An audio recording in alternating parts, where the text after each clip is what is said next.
Pescadores de hombres, pescadores de hombres. Vamos a presentarnos. Padre, te damos las gracias. En el nombre de tu Santo Hijo Jesús, te agradecemos por habernos dado esta oportunidad de estar aquí nuevamente con el anhelo y el deseo de ser edificados por ti, de ser enseñados, de ser exhortados, amonestados por ti, Señor, a través de tu palabra. Gracias porque tú eres un Dios bueno, maravilloso, misericordioso, y nos ha dado la gracia y nos ha mostrado salvación, y aún sigues dando salvación por tu gracia, por tu misericordia. Ahora te pido que tú dispongas nuestros corazones a la medida que nos exponemos en esta mañana a tu palabra, y sea tú hablándonos y por medio de tu palabra cambiándonos y transformándonos, que podamos responder a tu palabra en obediencia, en adoración, oh Dios mío, porque cuando tú hablas el pueblo debe oír y también obedecer, porque es el Dios Todopoderoso, nuestro Creador y el Salvador, el cual habla a través de tu palabra. Así que ministranos, guíame también en esta mañana y edifica a todos mis hermanos aquí congregados, como aquellos que nos siguen a través de las redes sociales. Oramos porque seas tú edificándoles con tu palabra. En el nombre de Cristo Jesús te lo pedimos. Amén. Amén. Bien, mis amados hermanos, abran allí sus Biblias en Mateo capítulo 4. Vamos a estar estudiando los versículos 18 al 22. Pero quiero darles como modo de introducción, quiero llevarles a que piensen en lo siguiente. Generalmente en nuestro país tenemos diferentes instituciones o diferentes grupos que están a cargo de velar por la seguridad y el bienestar de la sociedad. En este caso encontramos varios grupos o varias instituciones, como por ejemplo la Defensa Civil, los bomberos, la policía, o el ejército, la Armada Nacional, el IPED, y muchas otras más organizaciones o instituciones o grupos. Esto con el propósito de preservar las vidas, buscar el bienestar para los demás, para las demás personas. Pero hay una pregunta que tenemos que hacernos, y es: ¿qué podemos decir respecto a la iglesia? ¿Qué podemos decir respecto a la iglesia? ¿Cuál es la función de la iglesia en la tierra? ¿Tiene una misión similar a estos grupos ya mencionados? ¿Tiene algún deber para con la sociedad? ¿La iglesia tiene algún deber para con la sociedad? Esa será parte del tema que estaremos tocando en esta mañana, y que el Señor nos estará hablando en esta mañana, de cuál es ese propósito de Dios con su iglesia en cuanto a lo que tiene que ver con la sociedad. ¿Cuál es el propósito de Dios con su iglesia a favor de los que están a nuestro alrededor? El sábado pasado estuvimos considerando algunas evidencias del propósito por la cual la iglesia existe. Hemos considerado parte de ese propósito de Dios con su iglesia, o por qué estamos aquí en la tierra. De seguro que consideramos varios propósitos, y en esta mañana estaremos haciendo énfasis en uno de esos propósitos, que son para el bienestar de los que nos rodean, para el bienestar de la sociedad. Y quiero que lean conmigo los versículos número 18 al versículo número 22 de Mateo capítulo 4. Es lo que dice acá, lo que aconteció, mis amados hermanos, en el ministerio de nuestro Señor Jesucristo. Dice el versículo 18: andando Jesús junto al mar de Galilea, vio a dos hermanos, Simón llamado Pedro y Andrés su hermano, que echaban la red en el mar, porque eran pescadores. Verso 18, y les dijo: venid en pos de mí, y os haré pescadores de hombres. Ellos entonces, dejando al instante las redes, le siguieron. Pasando de allí vio a otros dos hermanos, Jacobo hijo de Zebedeo y Juan su hermano, en la barca con Zebedeo su padre, que remendaban sus redes, y los llamó, y ellos, dejando al instante la barca y a su padre, ¿de qué? Le siguieron. Y quiero darles un poco el contexto de este pasaje. Hemos estado considerando cómo el rey, en este caso Cristo, inicia su ministerio. Y una de las prioridades que considerábamos en el versículo 17, una de las prioridades del ministerio de Cristo no fue el hacer milagros, el sanar a muchos, sino fue la predicación, la proclamación del evangelio, el mensaje acerca del arrepentimiento. Él predicó como profeta al pueblo que estaba en la oscuridad, que estaba en el pecado, en la maldad. Él empezó anunciando y trayendo salvación por medio del mensaje que él empezó a proclamar. El mensaje es: arrepentidos porque el reino de los cielos se ha acercado. Y es por medio de la predicación que viene la salvación, que el hombre puede considerar su condición de pecado, de maldad, y al mismo tiempo considerar que solamente Cristo y su obra puede salvarle. Y consideramos que hay un llamado de Dios por medio de Cristo a los pecadores, en este caso, que se arrepientan. Pero Mateo también, en este momento que estamos considerando el versículo 18, y vamos a considerar estos versículos, nos ha dado un registro de un llamado que el Señor hace a muchos discípulos, a muchas personas, con un propósito específico, y tiene que ver con la prioridad de la predicación. Tiene que ver con la predicación. Mateo está registrando y ha registrado allá a su audiencia. Recuerden que era una audiencia mayormente judía, y que el propósito de este escrito es Mateo mostrar a su audiencia que Jesús es el Rey prometido del Antiguo Testamento, porque Él cumple todas las profecías. Por ejemplo, en cuanto al linaje real, Él nos habla de la genealogía de Cristo, que viene del linaje de David, a quien se le prometió que uno de sus descendientes se sentaría en su trono para siempre, sería alguien eterno, de modo que Mateo ha dado evidencias aún del linaje real de Cristo, pero también ha dado evidencias proféticas, donde demuestra que Cristo cumplía las profecías, y esto es parte de lo que hemos estado considerando. Una de esas últimas profecías es que el Mesías debía venir y estar en una región llamada Zabulón y de Neftalí. Iba a venir a un pueblo que estaba en una gran oscuridad, que hemos considerado que eso muestra la condición depravada del hombre, de la humanidad, pero que Cristo es aquella luz que está y que trae salvación. Y Él empezó a traer salvación por medio de proclamar su palabra, por medio de proclamar su verdad. Y lo que el Señor está haciendo, y va a hacer en estos versículos 18 al 22, es comisionar a otros para que ellos realicen el mismo trabajo que Él ha estado llevando y que Él realizó en este caso a lo largo de su ministerio. ¿Y cuál es aquel trabajo? La predicación, la proclamación de la palabra de Dios. Es eso lo que Mateo nos ha registrado, lo que consideraremos en esta mañana. Y al mismo tiempo Mateo va a demostrar a su audiencia y va a autenticar que el ministerio que ellos tienen de apostolado y de predicación no fue un ministerio que ellos inventaron, sino que fue un ministerio ordenado ¿por quién? Por el mismo Cristo, por el mismo Rey. Ellos no escogieron ser discípulos, ellos no escogieron ser apóstoles, ellos no escogieron ser lo que ya eran en ese entonces, sino que fue un llamado exclusivo ¿de quién? De Cristo, el Rey, el Salvador. Es lo que Mateo también está mostrando a su audiencia al escribir, al usar este acontecimiento de los llamados, de los primeros llamados que el Señor hace ahí en el capítulo número 4, versículo 18. Y como ya lo hemos leído, quiero que dividamos en esta mañana estos pasajes en 4 partes muy importantes que nos van a mostrar en detalle ese llamado que el Señor hace a esos discípulos, a estos primeros 4 discípulos. Y al mismo tiempo, hermanos, esto se va a convertir en el modelo de los demás llamados que el Señor va a hacer y ha hecho aún con nosotros, y ha seguido y seguirá realizando a lo largo de la historia. Así que quiero que se graben este bosquejo en sus mentes. El tema de esta mañana es pescadores de hombres. Pescadores de hombres. Ya vamos a mirar qué significa pescadores de hombres. Pero hay 4 verdades que vamos a considerar de estos versículos, del versículo 18 al versículo número 22. Así que vamos a considerar esta mañana, en primer lugar, el autoritativo llamamiento. El autoritativo llamamiento. Y vamos a considerar en segundo lugar el propósito del llamamiento. ¿Cuál es el propósito de ese llamamiento? En tercer lugar consideraremos la promesa en el llamamiento. ¿Cuál es la promesa que Cristo hace en ese llamamiento? Y en cuarto lugar consideraremos la respuesta al llamamiento.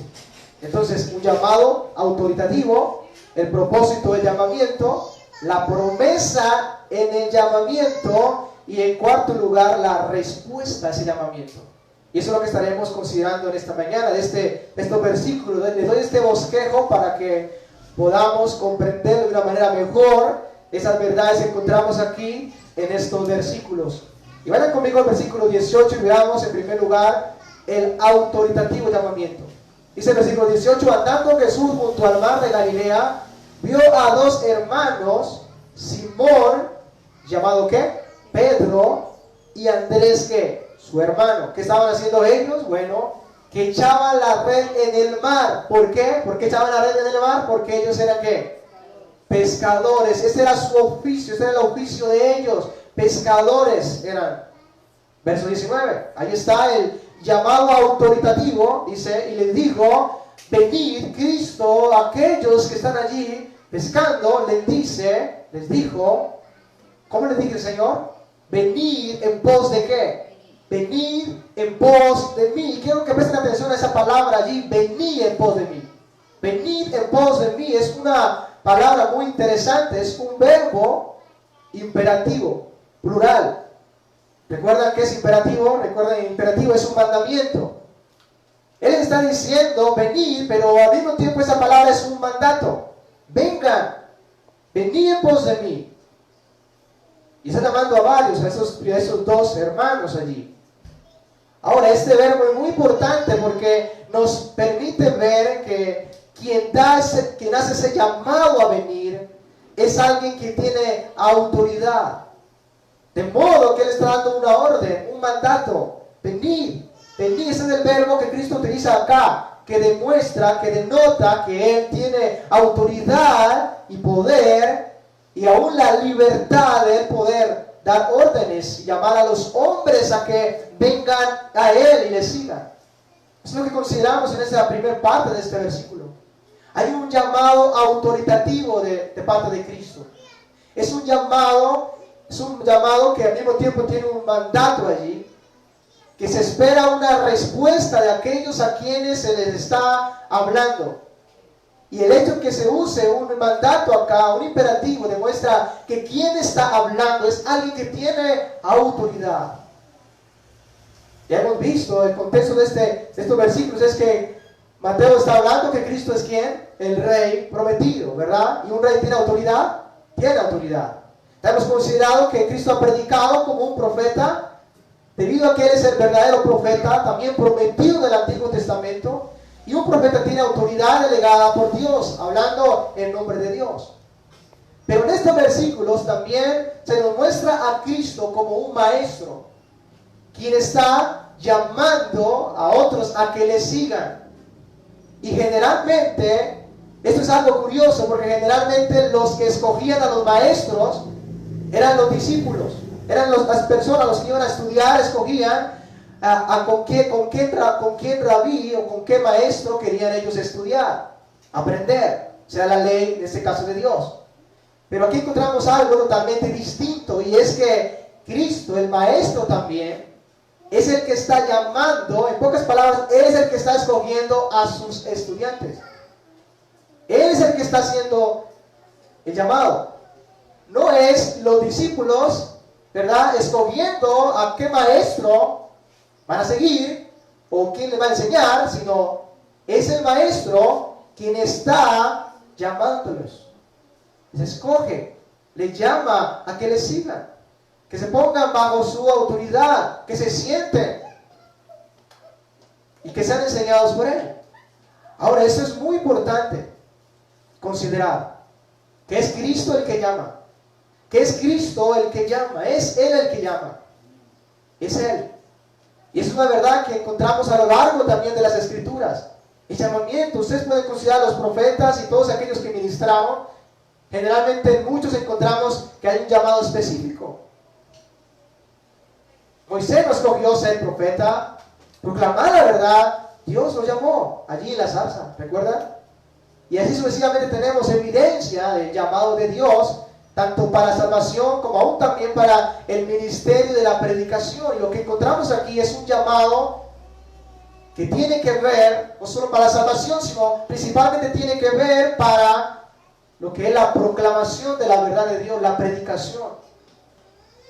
En Juan capítulo 1 encontramos que hay un encuentro con los discípulos anteriormente de este llamado, que muchos teólogos lo han llamado como el llamado que el Señor ha hecho para salvación, allí en capítulo 1 de Juan, del Evangelio de Juan. donde el Señor los llama y ellos debían creer en Él como el Mesías. Pero aquí, en este versículo de Mateo, el llamado tiene que ver con someterse, en este caso, a Cristo como el Rey, como el profeta y maestro, con el propósito de ellos ser convertidos en seguidores de Cristo y al mismo tiempo llevar a cabo una gran misión que tiene que ver con la predicación. Ahora, el hecho de que Cristo haya llamado a los discípulos, haya llamado a estos pescadores que estaban allí pescando, que tienen un oficio allí, nos muestra algunas verdades que quiero mostrarles en esta mañana. En primer lugar, una de las verdades que nos muestra que Jesús fue el que llamó a los discípulos, es que Cristo es soberano y tiene la autoridad, como ya hemos visto, y que Él llama por gracia, de una manera libre. Es decir, la iniciativa no estuvo en aquellos pescadores, porque ellos estaban pescando. La iniciativa está en ¿quién? ¿Estuvo en quién? En Cristo. En Él está la iniciativa.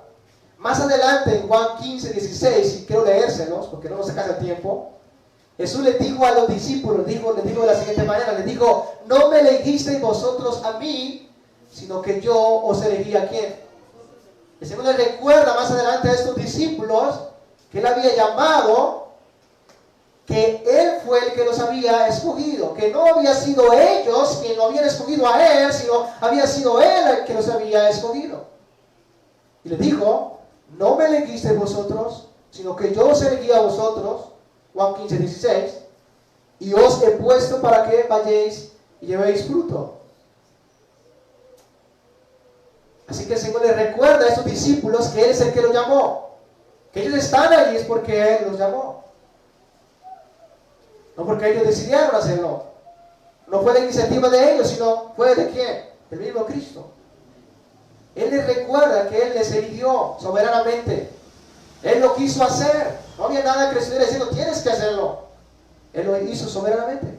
Eso demuestra autoridad en Cristo para Él hacer el llamado de gracia en este caso. Otro texto de Marcos 13, Marcos capítulo 3, versículo 13, y también quiero leérselo, dice así: después subió al monte y llamó a los que Él quiso y vinieron a Él. Y estableció a 12 para que estuviesen con Él y para enviarlos a predicar. Aquí encontramos que el Señor llama a los que Él ¿qué? A los que Él quiso. ¿Eso qué muestra? Autoridad, soberanía, ¿verdad? A los que Él le ha placido llamar. Y en este caso el contexto es para predicación, para predicar, para que estuviesen con Él y para enviarlos a predicar. Así que es el hecho de que Cristo haya llamado a los discípulos, a esos pescadores, demuestra la autoridad de Cristo, su soberanía. Y este mismo acto de Cristo al llamar nos muestra y es un modelo del llamamiento general de Dios. Es un modelo del llamamiento general de Dios porque primero Dios es el que elige para salvación. Es una verdad que encontramos a lo largo de las Escrituras.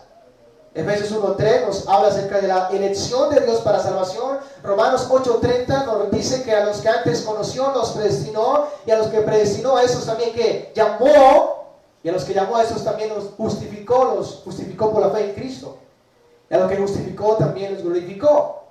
De modo que este llamado que Cristo hace allí es un modelo de los demás llamados que el Señor hace, ya sea para salvación en primer lugar, que tiene que ver con la elección de Dios para salvación, y aún también tiene que ver con el llamado de Dios para que vengan a la salvación, que es una obra que el Señor hace por medio de su palabra predicada. Pero también esta es parte del llamado que Dios utiliza o que Dios hace para llamarnos al ministerio de la predicación de la palabra. De modo que es el llamamiento de Cristo allí en Mateo 4:18, es el modelo de todos los demás llamamientos, sea de elección para salvación que acontece en la eternidad, sea para el llamado de salvación que acontece en el presente, Dios llamando a salvación, a poner la fe en Cristo, a arrepentirse de sus pecados para salvación, o ya sea el llamamiento para el ministerio, como cuando Pablo fue llamado al ministerio. Él dice: Dios me apartó del vientre y me llamó para predicar a los gentiles. Él está dando testimonio de que fue llamado, escogido y llamado por el mismo Dios para que él predicara. De modo que ese es el modelo que encontramos ahí también en Mateo capítulo 4, versículo 18, cuando el Señor le dice a aquellos hombres, 19, venid en pos de mí, y es el que hace el llamado. Pero también el hecho de que Jesús llama a esos pescadores nos muestra, en segundo lugar, que la iniciativa está siempre en Dios. La iniciativa está siempre en Dios. La Biblia anuncia que Dios es quien escoge y llama para salvación. La Biblia anuncia que Dios es el que escoge para el ministerio y la predicación. Todo esto es Dios siempre con la iniciativa. Dios siempre está actuando allí, llamando allí, eligiendo allí. Y la pregunta que tenemos que hacernos es, ¿hay algún propósito en que sea Dios el que elige? ¿O que en este caso Cristo haya sido el que eligió y llamó a estos pescadores? ¿Hay un propósito a que eso pase? ¿Cuál es el propósito entonces, si hay un propósito? Hermanos, si la respuesta a esta pregunta es que el propósito en el que Dios sea el que elige, el que llama, es con el propósito de que solamente para Él sea la que. Recordamos, una de las razones por la cual la iglesia existe en la tierra, y una de ellas es, la primera que consideramos, ¿recuerdan cuál era la primera? Existimos para la gloria ¿de quién? De Dios, para que Dios sea glorificado, Dios sea exaltado. Y el propósito por el cual Dios es el que elige, el que llama, es claramente para el avance de su gloria, para que Dios sea el que sea exaltado y glorificado, mas no nosotros, ¿verdad? De modo que nadie puede decir, no es que yo escogí ser cristiano, yo mismo tuve la iniciativa, fue mi obra, fue mi acción. La Biblia dice que no eres tú, que es quién, que Dios, ¿verdad? Eso es lo que Pablo dice en Efesios. Bendito sea el Dios y Padre. Y está alabando y bendiciendo al Señor. Y dice que nos escogió en Cristo. Nos bendigo con toda bendición en Cristo porque nos escogió de antes de la fundación del mundo. Y al final dice, a fin de que seamos para alabanza de su gloria. Debido a que Él es el que elige, entonces eso denota que la alabanza y la gloria debe ser siempre para Él. Para aquel que nos llamó, para aquel que nos escogió. Así que los discípulos podían estar convencidos de que ellos estaban hoy sirviendo a Cristo, habían creído en Cristo y aún estaban ministrando la palabra a otros, no porque ellos lo escogieron por sí mismos, sino fue un llamado del Señor. Y por ende la alabanza y la gloria serían y son y deben ser siempre ¿para quién? Para Dios. Lo mismo pasa en la salvación y aún en todo lo que hacemos, para la gloria de Dios siempre es.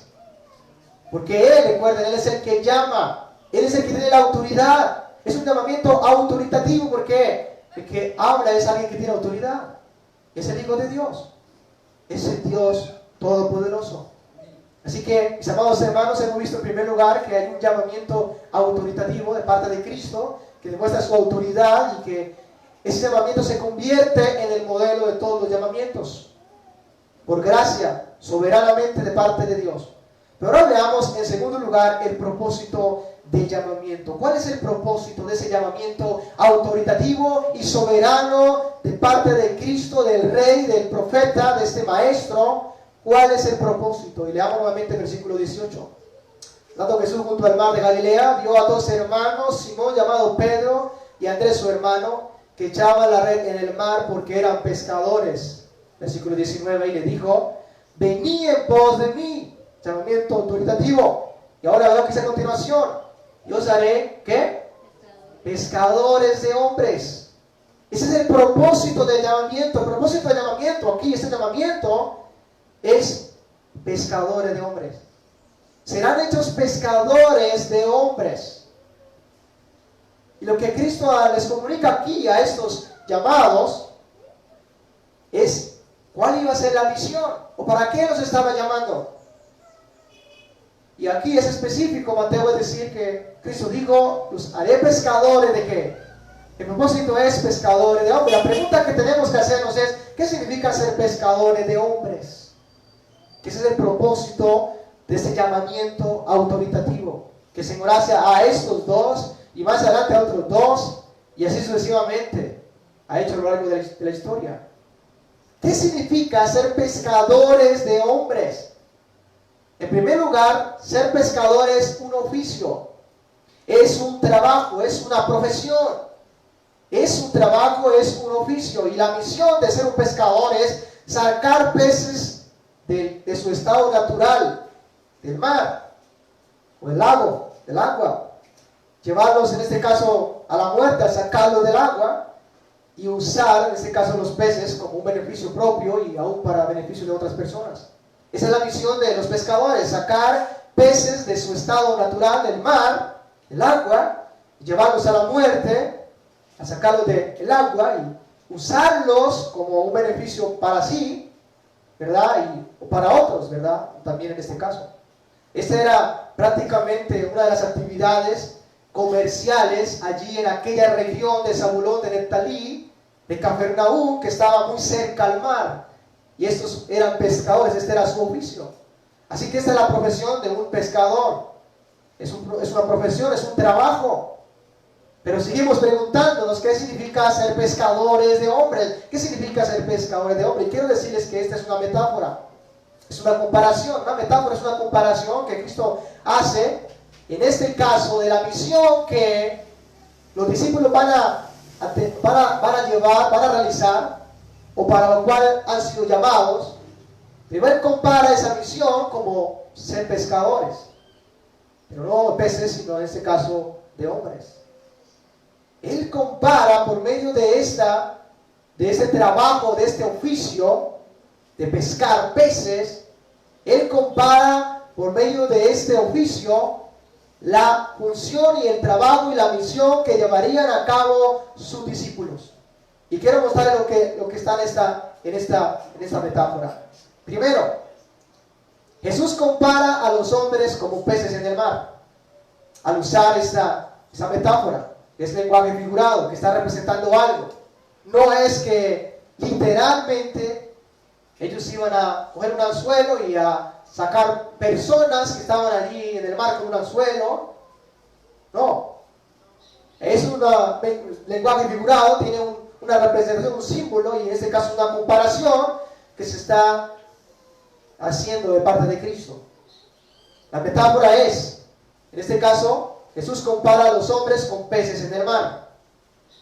Segunda parte, y compara a los discípulos como pescadores, un oficio, un trabajo. Y tercero, los instrumentos de pesca. Claramente un pescador tiene elementos, ¿verdad? Podemos ver el versículo número 18, dice que los que estaban pescando estaban lanzando las redes ¿a qué? Al mar. Tenían unos instrumentos de pesca, ¿verdad? Tú no vas a pescar sin anzuelo, sin una red. O sea, jamás podrás pescar algo. De modo que Cristo compara a los hombres como peces en el mar, a los discípulos como pescadores, un oficio, pero también, al mismo tiempo, habla de los instrumentos de la pesca, como las redes, como anzuelos. Ahora, esto es parte de cómo se divide la metáfora allí. Pero ahora, la pregunta que tenemos que hacer es, ¿qué representa entonces? ¿Qué representa a los hombres como peces en el mar? ¿Qué representa a los discípulos como pescadores de hombres, como oficio? ¿Y qué representa las redes que los discípulos deberían utilizar, o los pescadores deberían utilizar para pescar a los hombres? ¿Qué significa? Y le voy a dar parte de lo que es el significado, hermanos. Primero, ¿qué significa o qué representa a los hombres como peces en el mar? En primer lugar, demuestra el estado natural de la humanidad, ya que los peces en el mar están en su estado ¿qué? Natural. El mar o el agua es el lugar natural para los peces ¿qué? Vivir. Ese es su estado natural. Y al compararlo a los hombres, estamos hablando de un estado natural de la humanidad, su estado natural. Pero el hecho de que la humanidad está en su estado natural es un estado no bueno. Fíjese bien a esto, es un estado no bueno. ¿Por qué? Porque la cuestión es que se necesitan ser sacados de ese lugar. Es decir, la humanidad está en un estado natural, pero ese estado natural en el cual el hombre está o la humanidad está no es un estado bueno. No debería estar allí. ¿Por qué no es bueno? Porque el Señor está hablando de los discípulos como pescadores que sacarían a los hombres de esa condición o de ese estado natural. Es un estado no bueno. Ahora pensemos, ¿qué significa y cuál es el estado natural de todo ser humano? Los versículos anteriores al versículo 18 nos hablan de un pueblo que estaba sentado ¿en qué? En tinieblas, ¿recuerdan? Y considerábamos qué significa que el pueblo estaba sentado en tinieblas. ¿Recuerdan? Consideramos, eso demuestra, las tinieblas demuestran que no haya un conocimiento del Dios verdadero. Las tinieblas es un emblema del pecado, de la depravación del hombre. Las tinieblas representan aún el poder de la Satanás, ¿verdad? Y aún toda clase de padecimientos como consecuencias del pecado. De modo que en el contexto de la condición natural de todo ser humano, cuando Cristo llama aún también a que los hombres se arrepientan, es un llamado general a todos. ¿Por qué? Como dijo Pablo en Romanos, todos han pecado contra Dios. No hay justo ni aún uno, no hay quien busque a Dios, todos sean ¿qué? Desviados. De modo que el estado natural de todo ser humano es que está en ¿qué? En pecado, en maldad. Está lejos de Dios. Necesita con urgencia salir de esa condición. Arrepentirse de su pecado. Salir de su muerte espiritual. Tener vida espiritual. No puede continuar en su estado natural. Y Cristo vino para que el hombre no continúe en su estado natural de pecado y de maldad. Necesitan salir, ser sacados de allí. Eso significa, eso representa a los peces en el mar. La condición, en este caso, que el Señor compara a los peces, a los hombres como los peces en el mar. Compara a la humanidad con su estado natural y con la necesidad de salir de allí para salvación. Pero ahora, en segundo lugar, ¿qué representan los discípulos como pescadores de hombres? ¿Qué representan los discípulos como pescadores? Representa a los llamados y creyentes y salvos que ya no están en su estado natural, es decir, que ya han sido sacados de ese estado natural de todo ser humano, de pecado y de maldad, pero que ahora trabajarán, presten atención a esto, pero que ahora trabajarán para que los demás lleguen a la salvación y salgan de su estado natural. Primero, los hombres son comparados con peces en el mar, demostrando su condición natural de su pecado. Pero los discípulos son aquellos que son los creyentes, aquellos que el Señor ha llamado, ha escogido, ha salvado, para que se conviertan en trabajadores que se preocuparán por los que aún están en su estado natural de pecado y puedan llegar a la salvación, salgan de su condición natural de pecado. Es lo que Pablo dice, el hombre natural no puede percibir ¿qué? Las cosas que son del Espíritu. Y Dios está, por medio de este caso de Cristo, su Hijo, está llamando a estas personas pescadores allí físicos, con su juicio físico, para que fuesen los instrumentos, después de haber sido salvos, llamados, fuesen los instrumentos por medio de los cuales los que aún no están en Cristo, los que aún están en su estado natural de pecado, puedan venir a la salvación. Ese es el trabajo de los creyentes, de los discípulos, de aquellos que el Señor llamó por su gracia. El llamado a aquellos que son sus discípulos, que son sus seguidores, con el propósito de que ellos puedan enseñar a otros y puedan claramente traer a la salvación a otros. Pero en tercer lugar, ¿qué representan las redes? Los instrumentos que deberían utilizar, en este caso los pescadores o los discípulos, que ya vamos acá que son los discípulos, para sacar a los hombres de su estado natural. ¿Cuál es el instrumento? Los instrumentos que usarán estos hermanos creyentes, según la traducción de la metáfora o el significado de la metáfora. ¿Cuáles son aquellos instrumentos que utilizarán aquellos hermanos creyentes para sacar a los hombres de su estado natural? Pregunta, ¿cuáles son? Y según el contexto de Mateo 4, versículo 17, Jesús comenzó a predicar y a decir: arrepentidos porque el reino de los cielos se ha ¿qué? Cercado. Y uno de ellos es la predicación, la proclamación, la predicación de la verdad de Dios. Seguir el mismo ejemplo de Cristo al anunciar su palabra. Eso lo encontramos ahí en Mateo 4, 17, cuando el Señor está predicando y después del predicar está llamando a otros para que se unan a la misión de la predicación para la salvación de otros. para que otros vengan a la fe en Cristo y se arrepientan de sus pecados. Eso es lo que termina diciendo Mateo 28, 19. Entonces que todos lo sabemos. ¿Saben qué dice Mateo 28, 19? Después de la resurrección Jesús dijo, y quiero que vayan conmigo allí, no pierdan ahí Mateo 4, Mateo 28, 19.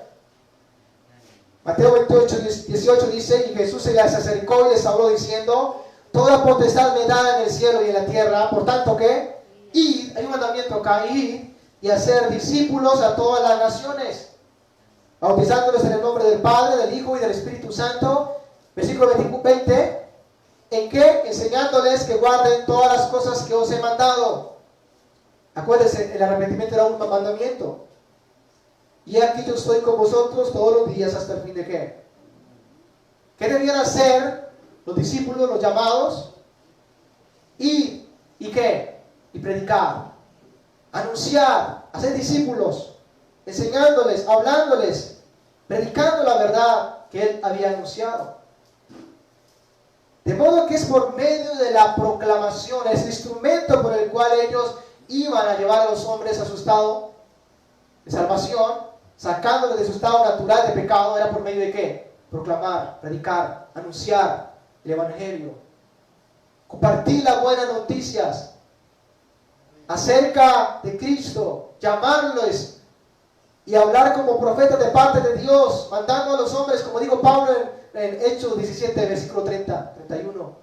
Dios manda a todos los hombres en todo lugar que se arrepientan. Él está proclamando esta verdad. Y al mismo tiempo a que confíen en Cristo para salvación. ¿Cuál es ese instrumento que ellos van a utilizar? Y que utilizaron y que debemos utilizar. Bueno, la predicación de la palabra del Evangelio de Dios acerca de Cristo. A eso fue lo que el Señor los envió. Ese llamado fue exclusivamente para enviarlos a proclamar la verdad. Por medio de predicar el Evangelio, ellos iban a sacar a personas de su estado natural. Dios iba a utilizar a esos apóstoles, a esos discípulos, a esos creyentes, por medio de la predicación del Evangelio. Los iba a utilizar como instrumentos para traer a otros a la salvación, sacándolos de su estado pecaminoso y natural de maldad y trayéndolos a la vida eterna en Cristo. Eso es lo que Pablo dice, por ejemplo, en 1 Corintios 1, 21. Les voy a leer lo que dice. Pues ya que en la sabiduría de Dios el mundo no conoció a Dios mediante la sabiduría, agradó a Dios salvar a los creyentes por la locura de la predicación. ¿Qué medio el Señor ha utilizado para salvar a los creyentes? ¿La locura de la qué? La locura de la predicación, de la proclamación de la verdad. Y fue para esto que el Señor llamó a esos allí, y al mismo tiempo a nosotros, para proclamar la verdad. Por amor al Señor, pero por amor a aquellos que aún están en su pecado, en su maldad. Pescadores de hombres. Es evangelizadores. Es misioneros. Son aquellas personas que predican la palabra de verdad, los que están en su pecado. Su pecado, en su condición natural de maldad y de odio, oposición a Cristo.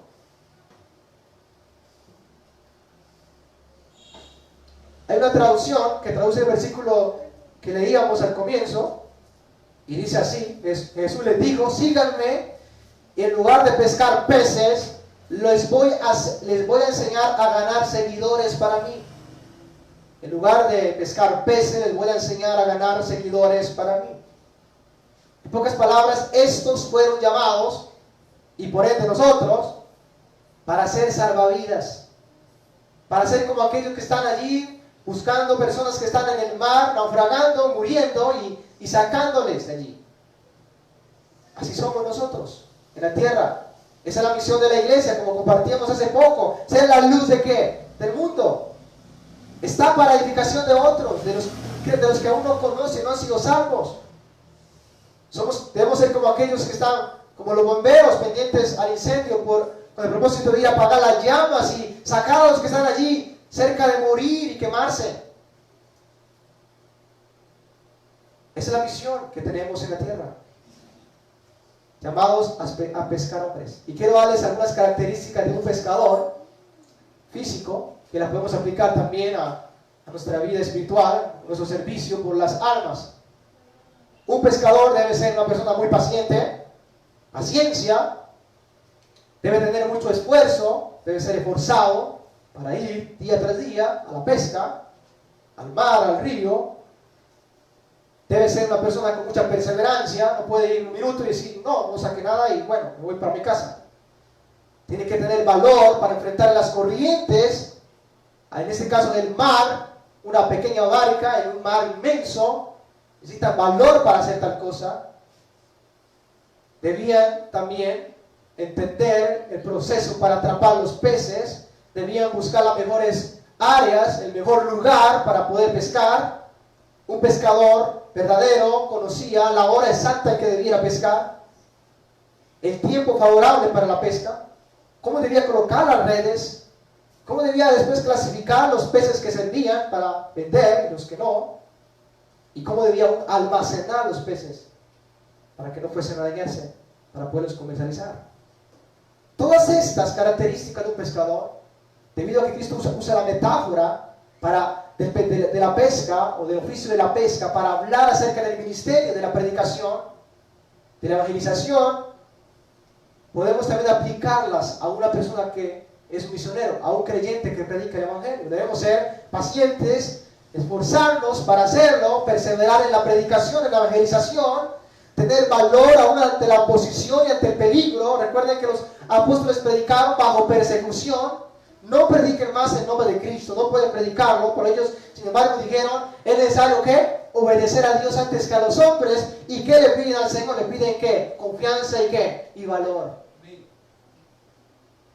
Debemos ser sabios para esta gran tarea, astutos, para poder saber en qué momento, en qué tiempo debemos hablar, entrar a edificar a otros y a enseñar estas verdades del Evangelio a otros. Todas estas características podemos aplicarlas a la vida de cada creyente que es llamado por Dios a anunciar la verdad, el Evangelio. La pregunta que tenemos que hacernos, ¿eres un pescador? ¿Somos pescadores? ¿O no somos pescadores? ¿Qué se necesita para ser un pescador? Una de las cosas que necesitamos es preparación. Si hablamos de un pescador acá, terrenal, y yo quiero ser un pescador, entonces tendré que unirme a otro pescador y decir, bueno, enséñame. Y eso es lo que vemos en el tercer lugar, la promesa del llamamiento. Vaya conmigo a Mateo 4 otra vez. Mateo 4, ya hemos considerado el llamamiento autoritativo que hace Cristo, el Rey, el Maestro, el Profeta. Hemos considerado cuál era el propósito del llamamiento, era pescadores de hombres, ser instrumentos para traer a otros a la salvación. Y ahora vemos en tercer lugar la promesa del llamamiento. ¿Cuál es la promesa que el Señor hace en el llamamiento? Versículo 19. Y les dijo, venid en pos de mí. Y esta es la parte que nos muestra la promesa. ¿Y os qué? Fíjese bien. Venid en pos de mí. ¿Y qué? Y os haré. ¿Os haré qué? Pescadores de hombres. La promesa es, y os haré pescadores. Os haré, la palabra haré allí es un verbo indicativo futuro, algo que el Señor iba a realizar en ellos, iba a hacer en ellos, iba a formar en ellos. Yo los haré. Cristo Jesús está tomando la responsabilidad de la preparación. Él está diciendo, vengan, síganme, porque yo os haré pescadores de hombres. Yo lo voy a hacer. En pocas palabras, es la responsabilidad de Cristo capacitar a estos llamados, a estos pescadores, para convertirlos en pescadores de hombres, para convertirlos en instrumentos que iban a evangelizar al mundo. Así como para poder pescar físicamente, ir al mar, necesitamos ser preparados, enseñados por alguien. Lo mismo para poder ser, en este caso, testigo de Cristo y predicar su evangelio también, necesitamos ser preparados. Y lo que Cristo está diciendo a estos discípulos es, yo los voy a preparar, yo os haré pescadores de hombres. Es una acción de parte de Cristo. Él va a formarnos en predicadores, en pescadores de almas. ¿Ya eran pescadores? en su oficio, ¿verdad?, de la pesca del mar, ya lo eran. Ya lo eran profesionales en ello. Pero ahora su trabajo iba a cambiar, su oficio iba a cambiar, ya no era con peces, sino ahora con personas. Y no estaban preparados realmente para ello, por lo tanto iban a ser preparados por el mismo que le llamó. Y es una gran bendición, una gran promesa, ¿verdad?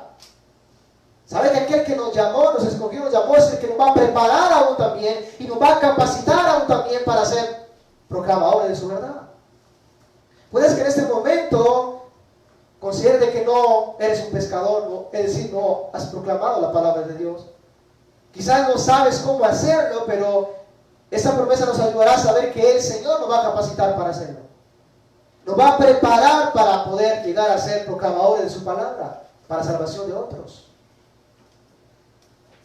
Entonces, aquí el Señor hace una promesa de que Él les va a hacer, Él los va a formar, Él los va a convertir finalmente en unos pescadores de hombres, en unos instrumentos que van a edificar a otros y van a llevar a muchos a la salvación. Y eso es lo que vemos en el libro de Hechos. Pedro proclama y 5,000 personas, 3,000 personas son convertidas, después 5,000 personas vienen a la salvación. En pocas palabras, es como si fuéramos literalmente a hacer una pesca en el mar y hubiese una cantidad de peces, sacamos. Pero ya no eran peces, eran personas convertidas a Cristo, salvas, un oficio mucho mejor para salvación y vida. Él los formó y por ende Él nos formará a nosotros y nos estará formando y nos está formando. Él los hizo pescadores de hombres. La pregunta que tenemos que hacernos: ¿de qué manera Él los hizo pescadores de hombres? ¿De qué manera Él, cómo Cristo hizo para convertirlos en esos pescadores de hombres? Hay varias cosas que quiero decirles. En primer lugar, ellos pasaron aproximadamente 3 años con Cristo en la tierra. 3 años. Recibieron el don de la fe en Cristo para salvación. Vieron su vida, vieron la vida de Cristo santa y perfecta. Ellos estuvieron expuestos a la vida de Cristo. Vieron su vida santa y perfecta. Ellos vieron cómo Cristo trataba a las demás personas, cómo trataba a la gente. Ellos vieron su amor por las almas. Ellos vieron a Cristo cómo amaba a las almas. Ellos pudieron ver la paciencia que Cristo tuvo con sus adversarios aún. Ellos oyeron la sabiduría en todo tiempo, estuvieron expuestos a la sabiduría, a la enseñanza de Cristo en todo tiempo. Vieron su esfuerzo, vieron su dedicación por las multitudes. Eso lo vieron en Cristo. Vieron también su rechazo, pero también vieron la constancia de Cristo al seguir proclamando el Evangelio en diferentes lugares. ¿De qué lugar? ¿Qué entonces? También vieron el valor en Cristo, también vieron la firmeza en Cristo, aún al enfrentarse a enemigos, pero Él siguió en pie. Eso, de esta manera ellos estaban y fueron preparados y capacitados al andar con el maestro de maestros, con el mayor pescador, con el maestro, con el rey. Ellos recibieron el Espíritu Santo en Pentecostés, el cual les capacita, regenera y les da el poder para salir y hacer la obra de Dios misionera. Y ellos predicaron el Evangelio. Eso demuestra que la preparación es indispensable, pero el Señor se ha comprometido en prepararnos aún para esta obra misionera, que es de la Gran Comisión, que Mateo termina hablándonos o registrando que Cristo habló de la Gran Comisión. Pero Mateo 4, 18, 19 y 22, Cristo está preparando a los que serán misioneros también. Los está llamando y después de preparar les envía a predicar. Preparación y después proclamación. No podemos predicar lo que no sabemos, lo que mucho menos hemos experimentado en nuestra vida. No puede un pecador salvar a otro pecador. ¿Qué noticias buenas le va a anunciar si no ha sido salvo? ¿Cómo va a poder sacar a otros y ser un instrumento para sacar a otros de su condición de pecado al predicar el Evangelio si él no ha salido de su condición de pecado? ¿Cómo? No podrá. Entonces requiere haber sido capacitado, haber sido salvo también y capacitado para convertirse en un instrumento de salvación para otros. Instrumento de Dios para salvación de otros. Así que mis hermanos, es un llamado de Dios autoritativo con el propósito de que estos se convirtieran en enseñadores y edificaran a otros para Cristo, pero Él mismo se comprometió en tercer lugar en prepararles. Yo os haré ¿qué? ¿Pescadores de qué? Yo os haré pescadores de hombres. Es su obra, es su obra. Él va a capacitarnos. Él va a prepararnos para que cumplamos la misión. Y ahora veamos en último lugar, para terminar, cuarto lugar, la respuesta al llamamiento. ¿Cuál es la respuesta? Ya vimos el llamamiento autoritativo, el propósito del llamamiento, la promesa del llamamiento, y ahora la respuesta al llamamiento. Vean lo que dice el versículo 20. Después de ellos haber escuchado, ellos entonces, ¿qué? Dejando al que al instante las redes, ¿de qué? Le siguieron. Es una respuesta inmediata al llamado, ¿verdad? ¿Cómo respondieron aquellos hombres? De una manera inmediata, de obediencia al llamado. Y le siguieron. Ahora dice a continuación, pasando de allí, vio a otros dos hermanos, este es Jacobo y Zebedeo, y Juan su hermano, el que se convirtió en el discípulo más amado y más cercano a Cristo. Dicen que estaban en la barca con Zebedeo su padre, que remendaban sus redes, y los llamó. Eso implica que es el mismo llamamiento que los demás, los que estaban anteriormente en el versículo 18, y los llamó, y ellos, llegando al instante la barca y a su padre, ¿le qué? ¿Cómo respondieron estos 4 discípulos al llamamiento autoritativo con un propósito y una promesa allí? Respondieron con una acción inmediata. Y al mismo tiempo esta acción de ellos confirma la autoridad de quien dio ese mandato y ese llamado. La orden. La orden.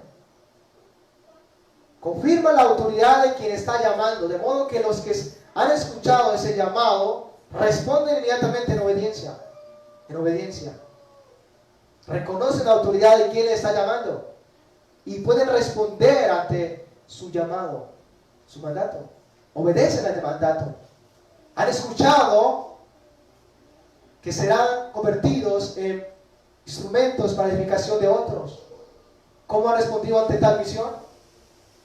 Con un sí, con una acción inmediata, con una renuncia a su oficio natural.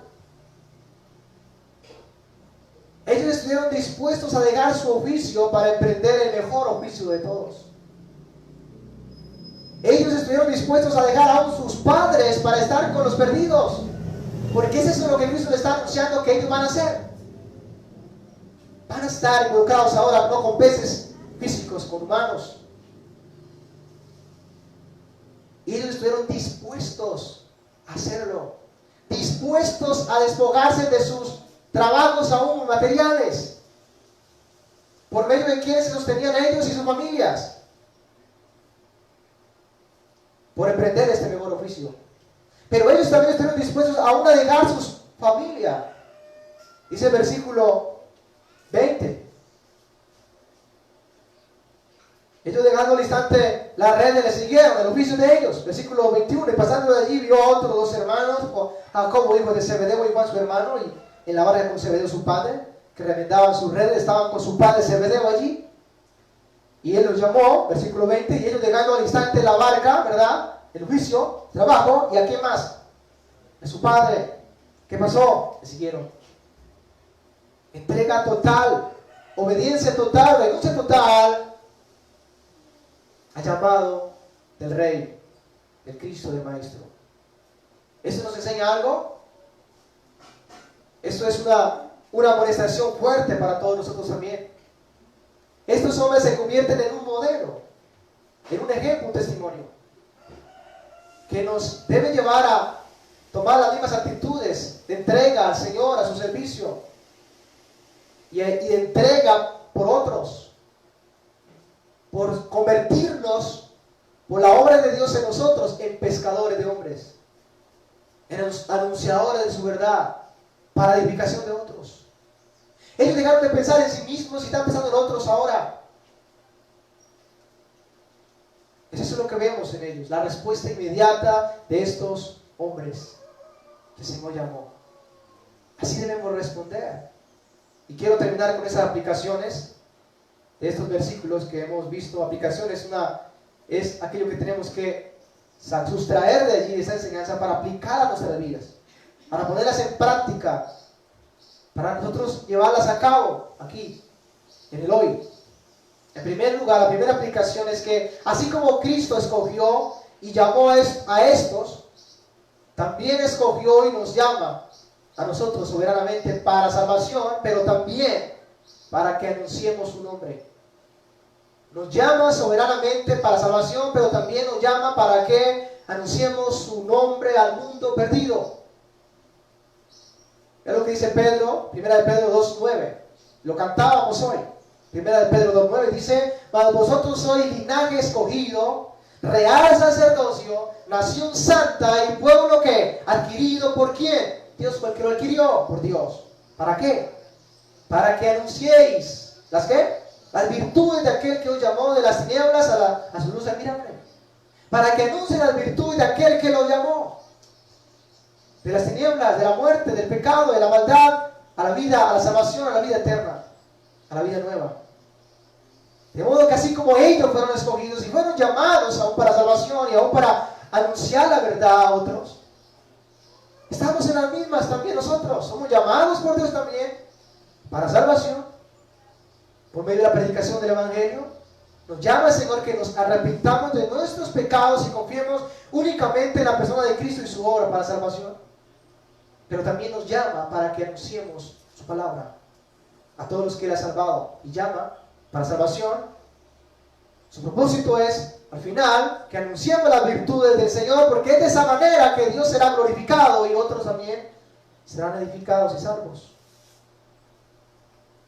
Así que debes saber que tú también has sido escogido y llamado también. Y los que no han sido llamados están siendo llamados también por Dios. Una segunda aplicación que podemos sustraer de esta enseñanza es que nosotros necesitamos saber que hay un mundo perdido y que fuimos llamados a predicar a toda criatura, a anunciar la verdad de Dios. Pescadores de hombres. Marcos 16:15 dice: y les dijo, ir por todo el mundo y ¿qué? Y predicar, anunciar, proclamar a toda criatura, a toda la humanidad.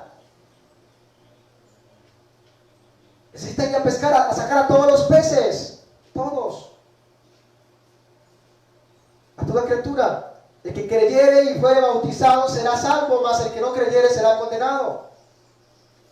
Pero debes predicar, porque esto no es la predicación que muchos y que los que han de creer creerán, pero al mismo tiempo los que no crean serán hechos responsables. Predicación, debes saber que estás en medio de un mundo perdido. Muchos están allí en su condición natural de pecado. Necesitan oír la predicación. Necesitan oír la palabra del Evangelio. Necesitan que se les anuncie su condición de pecado. Es un momento. Necesitan que se les anuncie su condición de pecado, de maldad. Y que claramente se les muestre que necesitan la salvación y que solamente la encuentran en la persona de Cristo y su obra. Así que debemos saber esto. El mundo lo necesita porque Dios nos ha colocado para edificación de ellos. Jesús dijo: ustedes son la luz del mundo. Y en tercer lugar, esperen un momento, hermanos.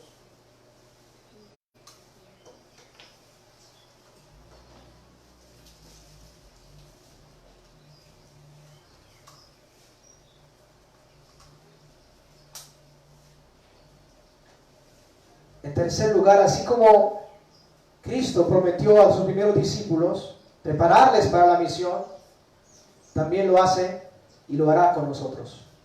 Así como Él prometió preparar a aquellos, también lo hará con nosotros, nos va a capacitar. La pregunta es, ¿estamos confiando en que Dios nos está capacitando para traer a otros a la salvación? ¿Estamos confiando? ¿Sabe? Pablo dijo de la siguiente manera, presta atención a esto, Efesios 6:18. orando en todo tiempo, con toda oración y súplica en el Espíritu, y velando en ello, con toda perseverancia y súplica por todos los santos. Y dice Pablo, y oren por mí también, a fin de que al abrir mi boca me sea, ¿qué? Palabra, para dar a conocer con denuedo el misterio del Evangelio, por el cual soy embajador en cadenas, que con denuedo hable de él como debo hablar. Pablo está diciendo, oren por mí, para que Dios me dé, cuando abra mi boca me sea la palabra, Dios me dé palabra, sabiduría, para aprovechar el momento indicado, el momento preciso, cuando debo predicar el Evangelio, la oportunidad precisa. Necesitamos ser guiados por Dios y necesitamos reconocer que no podemos por nuestra propia fuerza, necesitamos de ello.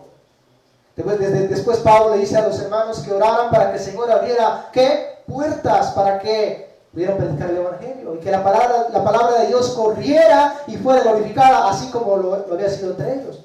¿Qué muestra esto? Una dependencia y una confianza en la obra de Dios, en la capacitación de Dios para llevar a cabo la gran comisión. Que Dios diera oportunidades, debemos orar para que Dios dé oportunidades para compartir estas verdades, el Evangelio. Permita la conversación adecuada para predicar el Evangelio, el momento adecuado para hacerlo. Y aprovechar cualquier oportunidad que Dios nos dé para anunciarlo. Para anunciarlo. Eso implica que debemos estar en medio de la generación maligna y perversa como lo estamos para anunciar su verdad. Si alguien piensa que va a edificar a otros apartándose de todos, está equivocado. No vas a poder pescar si tú te alejas del mar o del agua. Vas a tener que ir allí al mar. Vas a tener que meterte dentro del mar. Vas a tener que mojar tus pies, ¿verdad? Mojarte. Lo mismo también pasa. Para la edificación de otros tenemos que involucrarnos. Involucrarnos para edificar a otros. No seguir sus caminos claramente, sino predicar esa verdad a otros. Así que, hermanos, aprovechemos cada oportunidad. Cada oportunidad que Dios me da, anhelo aprovecharla. Si me da la oportunidad de ir a celebrar un cumpleaños, es una oportunidad preciosa y anhelo aprovecharla, porque allí voy a poder predicar el Evangelio. Es eso, confiar en la capacitación de Dios. Pero en último lugar, debemos preguntarnos si estamos dispuestos a dejar muchas cosas por amor a los perdidos. ¿Estamos dispuestos a dejar muchas cosas por amor a los perdidos? No debe haber nada, hermanos, que nos detenga para llevar a cabo la gran comisión. No debe haber nada que nos detenga. Pablo escribe a Timoteo y le dice, acuérdate de Jesucristo, del linaje de David, resucitado de los muertos conforme a mi evangelio, dice, en el cual sufro penalidades, hasta prisiones soporto, a modo de malhechor, mas la palabra de Dios no está presa. Por tanto, todo lo soporto, fíjese bien, aún los sufrimientos, padecimientos, persecución, todo lo soporto por amor a quienes, a los escogidos, los que aún no han creído, para que ellos también obtengan ¿qué? La salvación que es en Cristo Jesús con gloria eterna. En pocas palabras, yo todo lo soporto y lo sufro por amor a los que aún no han creído, deseando y trabajando para que ellos también obtengan la salvación, así como ya la tenemos nosotros. Dice Pablo. Pablo estuvo dispuesto. Respondió, sufrió, padeció persecución y terminó muriendo. Y él dice, ¿por amor a quién? A Cristo, pero también por amor a los escogidos. Así que han de ser salvos, hermanos. Que nada nos detenga para la gran comisión. Es lo que aprendemos de estos hombres, de estos pescadores. Renunciaron. Después Pedro más adelante dice, Señor, todo lo hemos dejado todo y te hemos seguido. ¿Qué pues tendremos? Eso implica que ellos habían renunciado a muchas cosas. Con el propósito de seguir a Cristo, pero edificar a otros también. Y ese es el llamado de Dios. Somos pescadores. Ahora la palabra pescadores está en plural. Es decir, que no solamente hay un pescador. Pescadores significa que hay muchos que han sido llamados, y en este caso está la iglesia, todos los miembros. Pescadores de hombres, de multitudes. Es una misión que no solamente está determinada solamente para una persona en la iglesia, sino para todos. Eso lo vemos en el libro de los Hechos. Todos predicaban, todos anunciaban, fueron perseguidos después de que Esteban fue apedreado. Pero ¿qué hicieron ellos en todo lugar en donde iban? ¿Qué hacían ellos? Predicaban, anunciaban. Todos, aún los que fueron llamados a ser diáconos, también fueron evangelistas. Predicaron, anunciaron el evangelio. ¿A cuántos has anunciado esta verdad? Hermanos, y quiero cerrar con esto. Una encuesta que se hizo hace poco manifiesta que el 95% de los que creyentes o los que se llaman creyentes nunca han predicado esta buena noticia de la salvación en Cristo a nadie. Solo el 5%, es decir, de 100 personas, solo 5 personas de ellas, esas 100 personas, solo 5 personas han predicado alguna vez el Evangelio, han predicado alguna vez acerca de la salvación en Cristo, les ha mostrado al hombre su condición de pecado y les ha hablado acerca de que Cristo Jesús vino precisamente para salvarles de su pecado, que no hay otra salvación fuera de Cristo y que se arrepientan de sus pecados y pongan su confianza únicamente en Jesucristo para salvación y serán salvos y no serán condenados. Solo 5 personas de 100 lo han hecho. El resto, el 95%, no lo ha hecho nunca. La pregunta es, ¿estamos entre esos 95%? Son muchos, ¿verdad? Ahora, ¿qué tal que todos los 100% estuviesen predicando el Evangelio? Piensen, ¿qué no haría? ¿Qué no pasaría a nuestro alrededor? ¿Cómo no se incrementaría los peces capturados? Es decir, los salvados, los llamados para salvación, que están en todo el mundo. Tenemos que orar a Dios por ello y al mismo tiempo prepararnos, disponernos como estos hombres se dispusieron y llevar a cabo esta gran comisión. Hermanos, oremos. Padre, te damos gracias por habernos dado esa dicha de estar otra vez delante de tu presencia. Ahora te pido, Señor, que tú nos permitas poder aplicar esas verdades a nuestras vidas, que nos permitas poder responder a este llamado glorioso, a saber quién nos ha llamado, el Señor Dios Todopoderoso, el Hijo de Dios, soberano, el Rey de Reyes y Señor de Señores, y que debemos responder con esa obediencia como estos discípulos respondieron, como estos llamados respondieron. Saber que tú nos llamaste para edificación de otros, para terminar siendo instrumentos por los cuales los que han de ser salvos vendrán. Y es así como tú nos has traído a nosotros también y estás trayendo a muchos. Yo te pido por todos los que están aquí que aún no han sido salvos, que puedan ver que en su estado natural están grave, están en una condición lamentable, que si mueren en su pecado el infierno será el castigo para ellos, pero que tú, Padre, has intervenido en la persona de Jesucristo para que todo aquel que se arrepiente de sus pecados y pone su confianza únicamente en tu Hijo Jesucristo, confía en Él como el único que le puede salvar de su pecado, sea perdonado, sea salvo. Oramos por los que están aquí que no han sido salvos, para que tú les dé la fe en Cristo y arrepentimiento. Y también te pido por los que están lejos, los que no están aquí hoy con nosotros, pero que son nuestros vecinos, son nuestros amigos, son los que están en el pueblo, pero que no te conocen.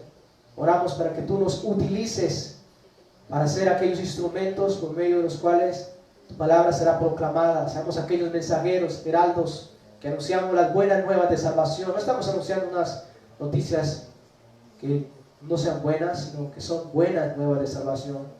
Úsenos, Señor, y capacítanos para llevar a cabo esta gran tarea de la predicación de tu palabra, para que tú seas glorificado, que no haya nada que nos detenga, que todo temor que quizás haya en nosotros, sea tú dándonos valor, fuerza, capacitándonos con tu Espíritu Santo y dándonos la fe y valor para llevar a cabo esta gran obra, y el amor necesario, el amor verdadero tuyo, el amor por ti y el amor por los perdidos, para que juntamente proclamemos tu palabra. En nombre de Cristo te lo pedimos, Señor. Amén.